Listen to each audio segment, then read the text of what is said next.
And now, tonight's presentation of radio's outstanding theater of thrills, Suspense.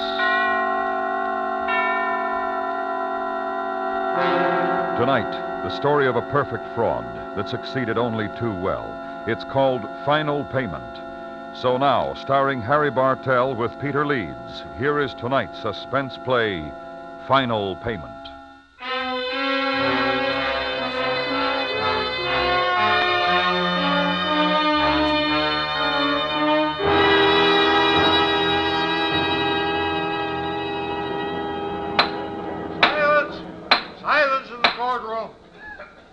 Another outbreak such as this, I'll order the courtroom cleared. Your Honor. Yes, Mr. Sheridan? I'd like to request a 30-minute recess. I assure you, Your Honor, we were certainly not prepared for anything like this. I understand, Mr. Sheridan. And in view of the unusual circumstances, I grant your request. This court is recessed and will reconvene in 30 minutes.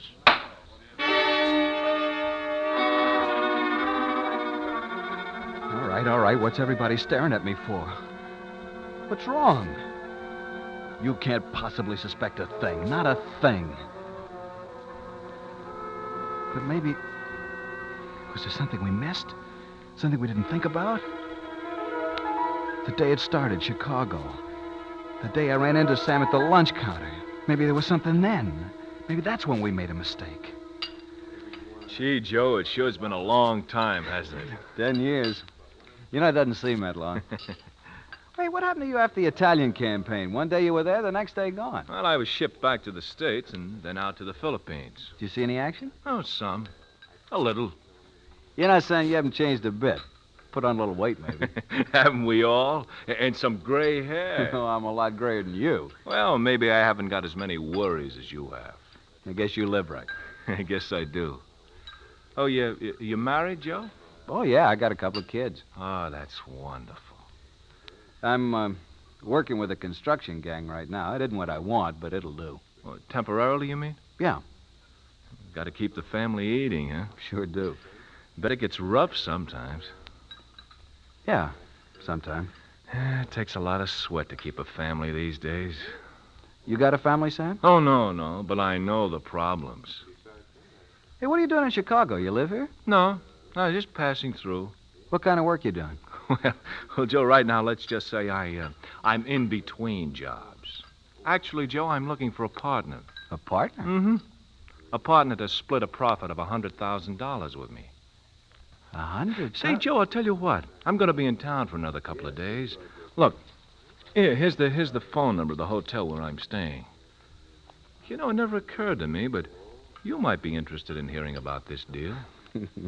Sam, I don't have an old spare tennis shoe. I couldn't invest in a business. Joe, I said I'm looking for a partner to split $100,000 with. I didn't say anything about investing money. If you're interested, give me a call, huh?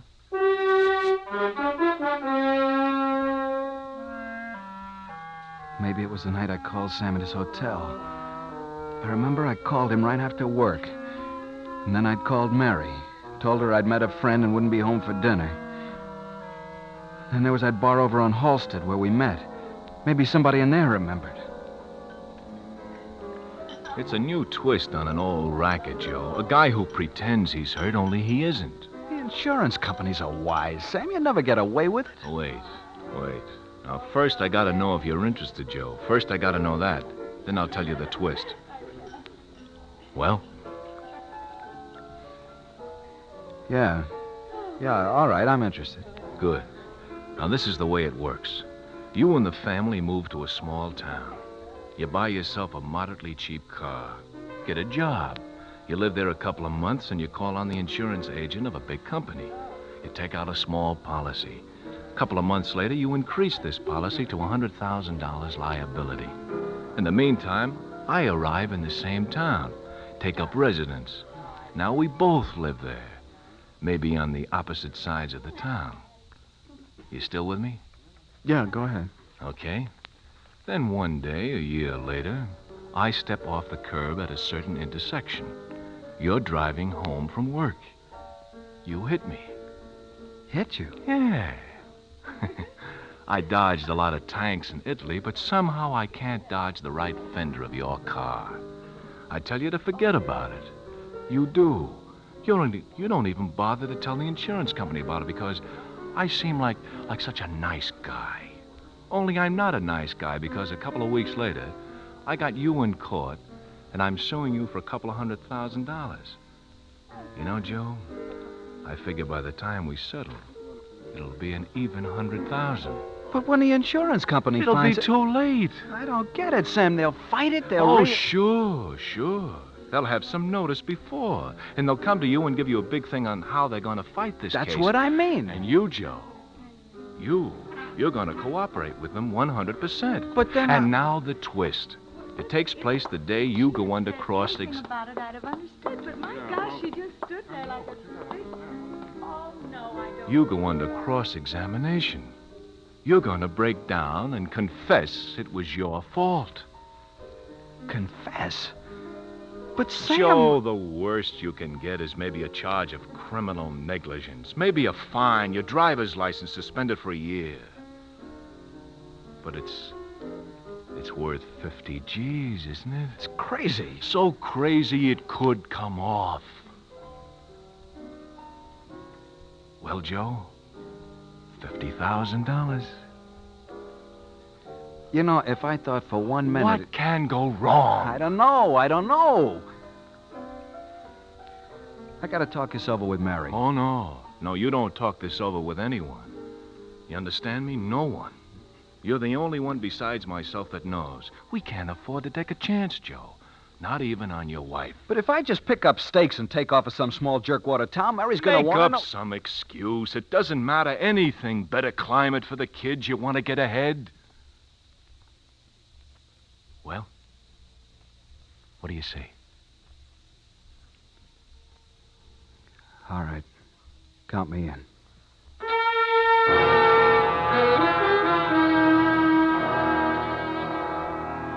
When I told Mary what I decided to do about the move and all, she raised some questions, but that was the end of it. I took the few dollars we had in the savings account and bought a cheap car. And a week later, we piled our belongings into it and headed for a small town in Indiana.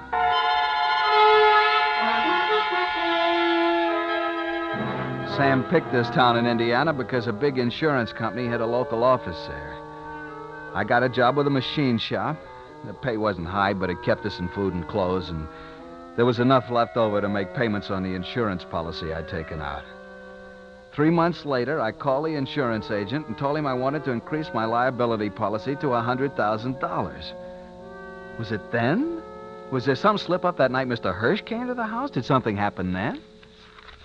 Well, Mr. Thurston, I think we've got everything. All you do now is just sign right here. Here you are, Mr. Hirsch. Well, that does it, Joe. You're all set. Sure makes me feel a lot better. I'm sure it does. Well, I guess I'll be on my way. Want to thank you very much, Mr. Hirsch. Oh, my pleasure.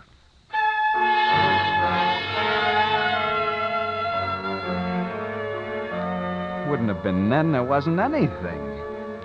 Then one day on a coffee break at a little cafeteria, I noticed someone out of the corner of my eye. He sat down on a stool next to me. Hiya, kid. Sam. I got in town about a week ago.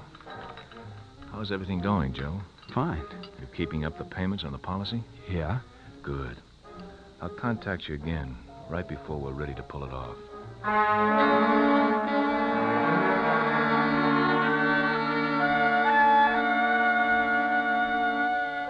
6 months passed.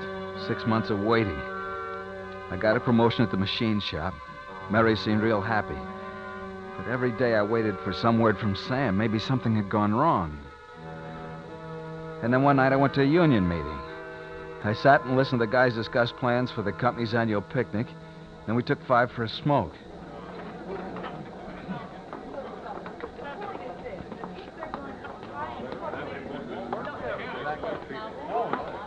Pardon me, mister. You got a light? Yeah, sure. Thanks.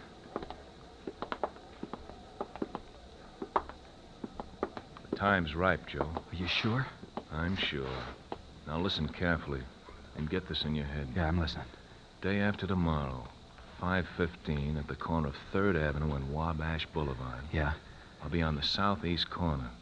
I've clocked you the last week. You hit the corner at 5:15 exactly. Remember that? 5:15, corner of 3rd Avenue, Wabash Boulevard. You'll be on the southeast corner. I got it. Good. Now go on home, buddy. The next time I see you, we're going to have an accident. An accident worth $50,000.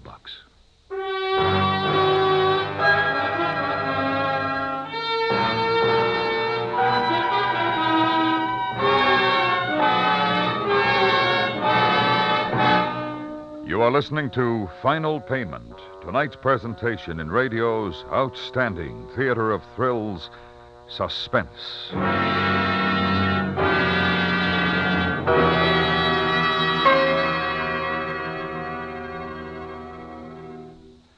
This Sunday night on CBS Radio, Cornell Wilde stars as Charlemagne in a Radio Hall of Fame dramatization spotlighting great moments in French history. Edward Arnold is your host as the Radio Hall of Fame brings to light stirring events of bygone days with pomp and splendor and high drama. That's Sunday night on most of these same stations. And now we bring back to our Hollywood soundstage Harry Bartell and Peter Leeds, starring in tonight's production of Final Payment, a tale well calculated to keep you in suspense.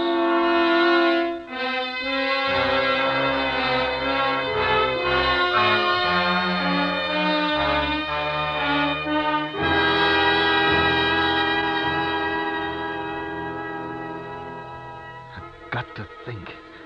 I gotta go back over everything to remember if there was a slip. I gotta remember. The instructions. Sam gave me the instructions that night at the union meeting. I memorized them. I know I did.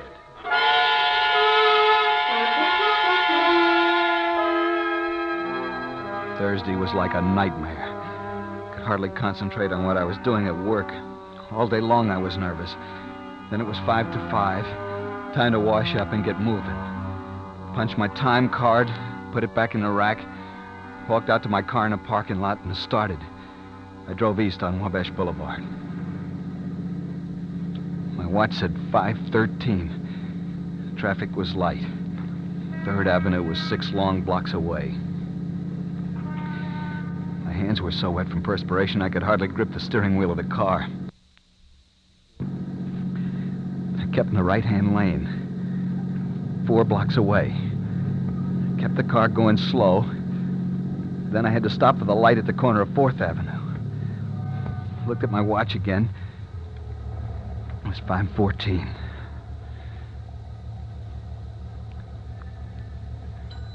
The light changed. I moved ahead. I was just supposed to keep driving. And then I saw him, standing alone on the curb at the corner of 3rd. He stepped off.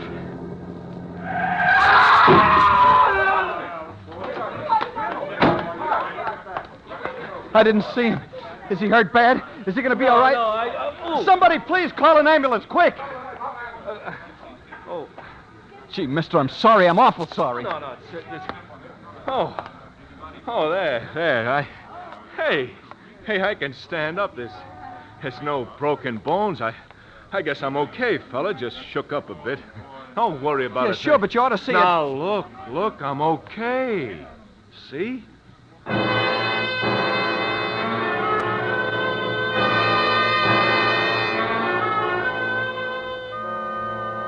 The cop came. He took our names. No one had actually seen the accident, so there were no witnesses. We both told the cop that we didn't know who was wrong. Then the ambulance arrived, and they took Sam down to the emergency hospital for a general checkup. He said he had a headache. He made it look good and sound good. My car hadn't even touched his head. When I got home, I told Mary about the accident. Accident? Where, Joe? Down the corner of 3rd Avenue, Wabash Boulevard. What happened? Some guy stepped off the curb and didn't bother to look where he was going. Stepped right in front of the car. Oh, Joe. Now, don't worry, honey. I guess I'm lucky.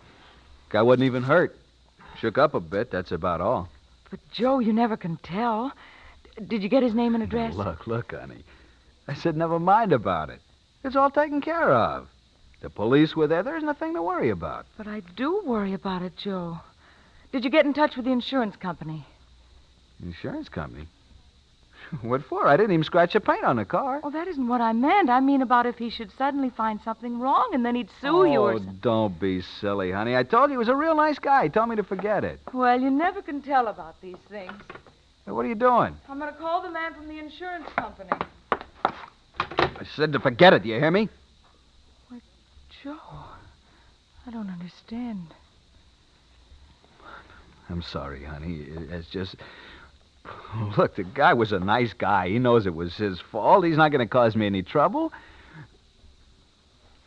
Let's have dinner, huh? I'm hungry. All right, Joe. We'll forget it if you say so.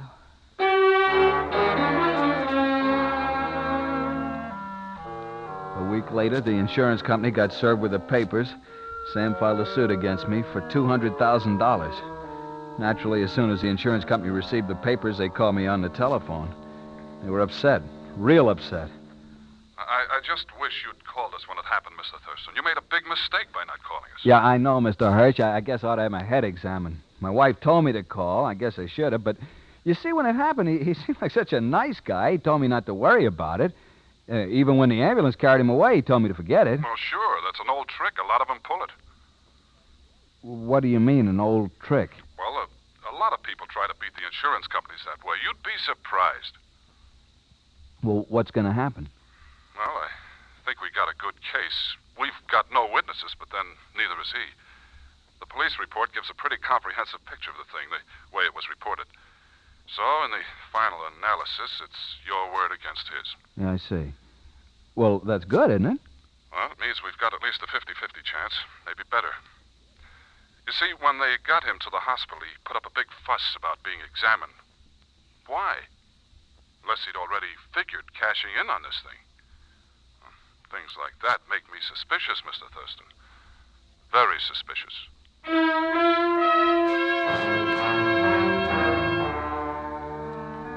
The lawyers got together and agreed on an early date for the trial.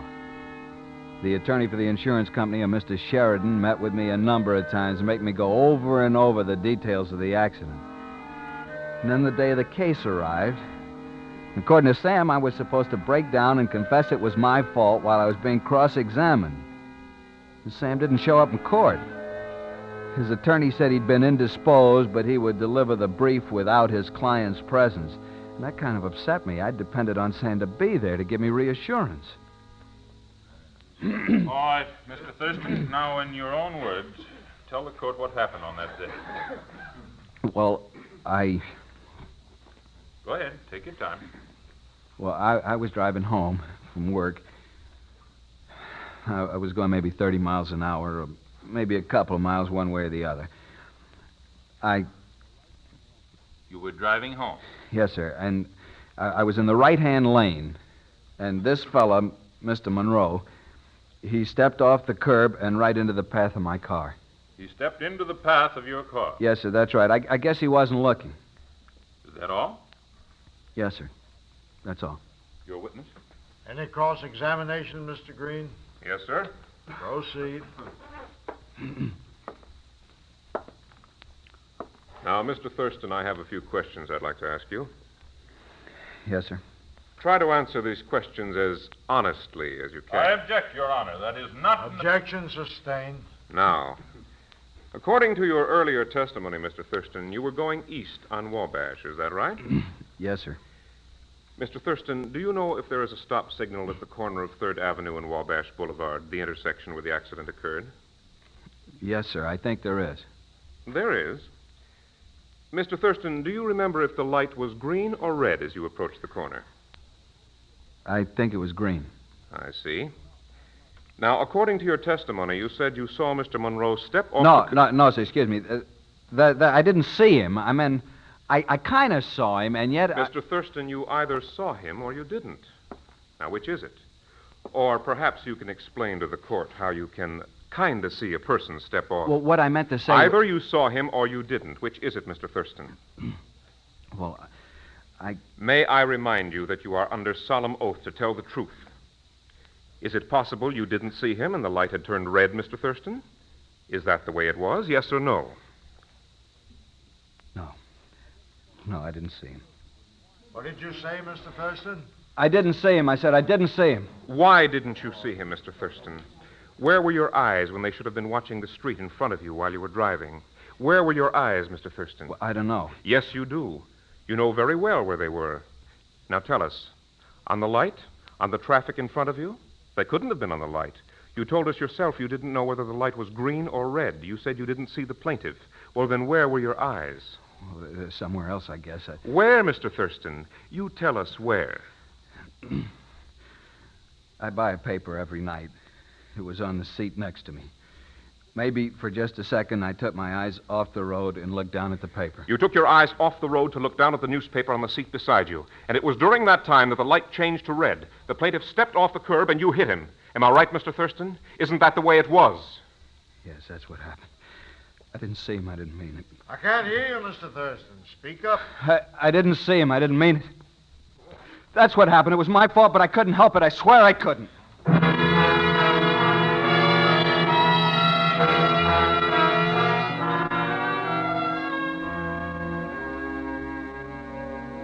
Nothing. There wasn't a slip in the whole setup. It was perfect. I know it was. Now the recess is over. Everybody's against me. I can feel it. Even Mary. But she'll understand. I know she'll understand. Your Honor, I am sure you realize that under the circumstances, what has just happened, the defense would like to request a stay on the verdict at this time. We would like to probe a little more thoroughly into what to us appears to be a definite reversal of opinion on the part of the defendant. Something... Your Honor, if I may interrupt. Mr. Green? Your Honor, his request may not be necessary in view of some news I've just received. Well, this is highly irregular. My client's absence in this courtroom has been most conspicuous. I can now tell you the reason. This morning, he was rushed to the Veterans Hospital. I've received some news from the hospital. He suffered a severe brain concussion when he fell. His head struck the pavement. Your Honor, my client died an hour ago. No. No, Sam didn't die. It's a trick. You're lying. He couldn't have died.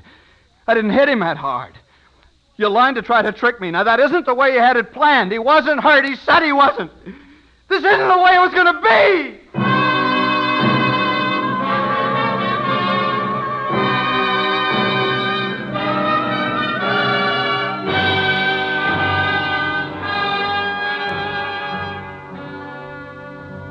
I'm waiting for another trial. My trial. For manslaughter. I shouldn't be here. This isn't the way it was going to be. Sam didn't tell me he had a steel plate in his head.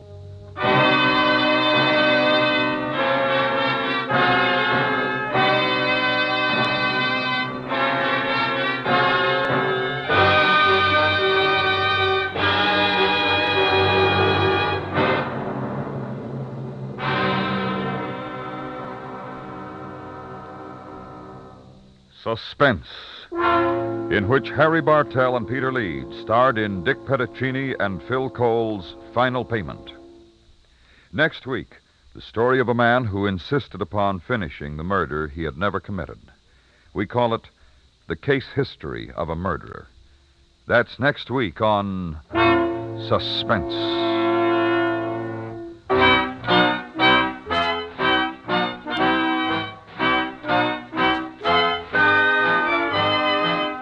Suspense is produced and directed by Anthony Ellis. The music was composed by Lucian Morowick and conducted by Wilbur Hatch. Featured in the cast were Vivi Janis, Barney Phillips, Victor Rodman, John Larch, and Byron Kane.